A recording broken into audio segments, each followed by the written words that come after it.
Umqeqeshi weMamelodi Sundowns uMiguel Cardoso usaveze konke mayelana nokapteni weqembu Themba Zwane nokubuyela kwakhe enkundleni. uZwane uhlale engadlali kusukela ngo-October 2024 ngenxa yokulimala isikhathi eside. Walimala ngesikhathi bedlalela iBafana Bafana emidlalweni wokuhlungela i-Africa Cup of Nations ka-2025 neCongo Brazzaville.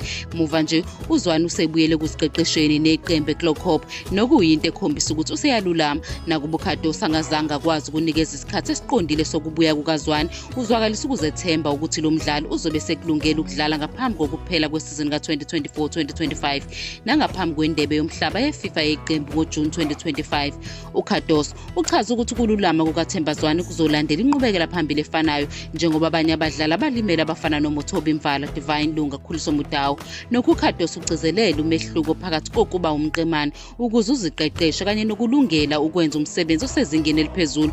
Wavuma ukuthi ukululama kukaZwane kuzothatha isikhathi eside ngenxa yezinga lokulimala kwakhe. uCardoso usanethemba lokuthi uZwane uzobe sekulungela ukudlala ngaphambi kwendebe yomhlaba. Nakuba egcizelela ukubaluleka kokuqonda izigaba ezahlukene zokululama, uZwane wagcina ukubonakala kuMamelodi Sundowns ngoSepthemba 2024 ngesikhathi behlula iKaizer Chiefs ngo-2-1 emdlalweni weligi e-FNB Stadium.